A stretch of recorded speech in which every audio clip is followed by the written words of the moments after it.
Well, I have some news that you can probably pick up on. I didn't get a haircut. That, and I'm on the run. We are on the run again.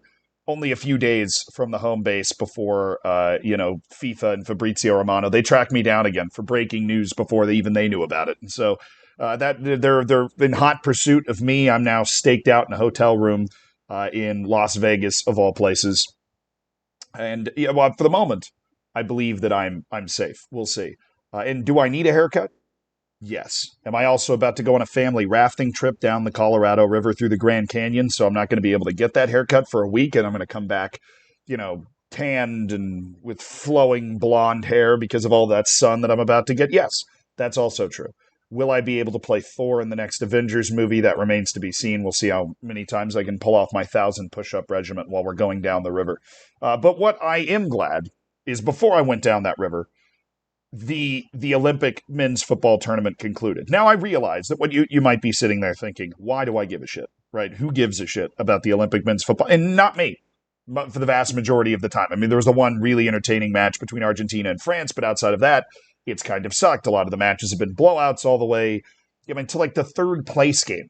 I mean, it was 6-0 to Morocco over Egypt. I mean, for the bronze medal, right? Which is the only time you should have a third place game, by the way. Don't even get me started on how stupid and useless a third place game is at the World Cup, for example. Like, who cares, right? But at the Olympics, there's a medal involved. It makes a lot more sense. But a lot of the games, it sucked. The United States got boat raced 4-0, right? Like, there was clearly just three teams, I would say, three, maybe four teams, for counting Argentina in that as well, that had an actual chance to win this thing, that brought teams that were conceivably good enough to win this. But that all changed. It all changed in the final. Okay, because the final of the men's Olympic football tournament was incredible. If you missed it, I feel terrible for you. Honestly, what I was thinking about while I was watching it was how it was eerily reminiscent of the World Cup final that France, of course, lost to Argentina in 2022. Except, obviously, this was a matchup that included people like Lacazette, right? Like, this was not a matchup that included the best players in the world. But that almost made it more fun, right? I mean, the Olympic football tournament is not super important on the men's side. It has not been since the 80s. Right, it is a tournament that is the best youth national team tournament in the world, basically, except you can bring a few overage players, so that can really change the dynamic. But I enjoyed the fact that this was a match that had huge importance invested into it. And you didn't really know all of the backstories of the players. The most important story was the match itself. Right. And to be honest, even when you're watching the European Championships or anything else, like the World Cup final, the most important story wasn't the experience of France against the experience of Argentina in their histories. It was Messi. It was Mbappe. It was, hell, even Di Maria. It was Emi Martinez. It was Randall Colomawani, right? Like, it was these individual stories of these players that in varying degrees, but you know their background. You know what it means, the legacy type games or whatever. Well, the Olympic final is not any of that. Right? I mean, Jean-Philippe Mateta is definitely going to be a streets will remember type guy after, he contributed to the final. He also scored the goal against Argentina, and he was really, allaying Les Blues over the course of this entire tournament. So he's somebody that maybe was able to rise above the fray. But for the majority of these guys, it was the first time that I was hearing their name, or the second or the third, right? We were still in the first sentence. I was still getting to know them. I hadn't gotten past the Tinder bio of exactly who these people were. I was just watching the match, and I was able to enjoy it. And it was an incredible, incredible match. But of course, I'm going to run you through it. That's what we're doing here. I'm going to run you through actually what happened and why you should care, or why I care and think you should care. Because the match objectively started as well as it possibly could for France. Okay, they ended up forcing a turnover in Spain's end in the 11th minute. Milo just shoots the ball towards the goal. The goalkeeper, for some reason, he's literally standing right next to his post, thinks the ball's going this way based off the way that Milo lines up his body to shoot. Then Milo wraps it to the far post, so the goalkeeper ends up basically doing a sort of an excuse me thing and getting out of the way when he totally could have saved it. Then France takes this 1-0 lead. And the crowd at this event was crazy. They were rocket. They were so loud and energetic. It was, look, I've watched the Olympic tournaments kind of against my will. I feel like you just sort of pay attention to them. The last time I remember watching something that felt like this was 2016, and Brazil managed to win the gold, if I remember correctly, in the Rio Olympics, and it was one of big, national hero moment for Neymar. That he scored the winning penalty or something in a shootout in the last match, and it was vibrant. It was alive. Normally, you think of an Olympic football tournament, and the majority of matches, it's like a half-empty stadium, right? And people are like, "Oh, I don't really know what's going on here." But this was not that case. This had a major final feel, and France takes the lead 11 minutes in. There were Landley Blue all over the place, as they should be. I mean, it was a crazy atmosphere, and then it flipped. It flipped on a dime. Okay, 18th minute, goal for Spain. Terrible marking. No idea what was going on for France in this game defensively, right? They just opened up, like the Red Sea just opened up, and Lopez was there. The crazy thing is it happened twice. 18th minute, 25th minute, boom, boom.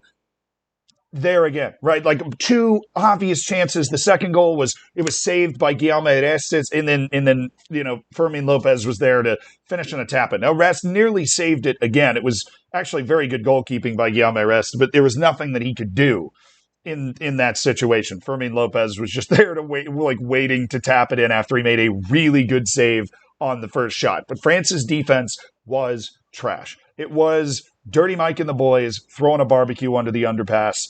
Hot garbage. Okay, like that is exactly what was going on. And then in the 28th minute, the goal of the match, the one that everybody paid attention to, Baena. You probably saw this if you were on Reddit, on Instagram, on Twitter. Just a free kick, kind of 25, 26 yards away, maybe, because it's kind of off the angle of the box almost, and he just wraps it over the wall. Guillaume Rest doesn't even dive. A lot of pace, a lot of accuracy. Beautiful goal. And at this point, in the 28th minute, it is 3-1 to Spain, right? So it looks like it is going to be a boat racing for the Spanish national team. All of a sudden, right? All of a sudden, they went from down 1-0 in the face of this incredible crowd and this incredible energy, and they flipped the switch, and they're back in the lead. And now the French fans are, how do you even know how to react to this, right? And an incredible response from a group of players that majority of them have not necessarily been in this type of situation before, particularly with the pressure of representing your country at a major tournament. I mean, we had the opportunity to interview Benha Kremaki, who is I used to call him Benjamin Kremashi. He's this wonder kid, plays for Inter Miami. We interviewed him on the podcast that I do with Julian Gressel, who also plays for Inter Miami. But Benha was on the U.S. team at the Olympics, and he.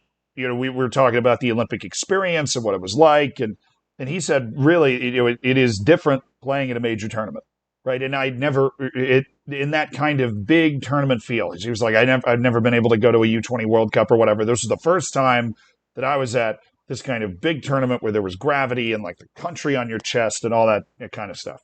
And I'd never, for whatever reason, thought about the Olympics in that way, except when thinking about Brazil in 2016. And you realize the kind of pressure that those guys feel and the speed of the game and matching up against guys like Achraf Hakimi or Lacazette and seeing the level that they're at and knowing that that's the level that they're going to try to get to, in the future or at some point in their career. And Spain's facing that plus the animosity of everything else going on. They're able to overcome that.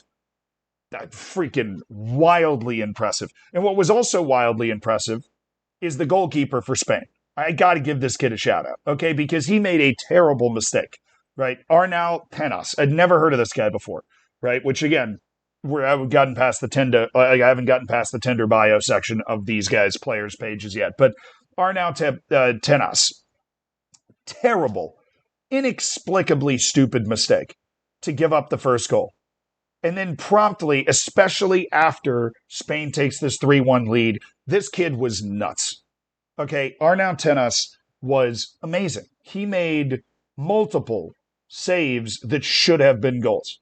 Multiple. Where you would have said, when that ball left the player's foot, more likely than not, that ball is in. And Arnau Tenas made multiple of those saves.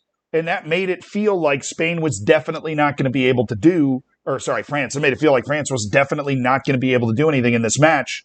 And then goal. 79th minute set piece. They'd hit the bar twice. I mean, they'd had a couple of chances, crosses, headers, whatever.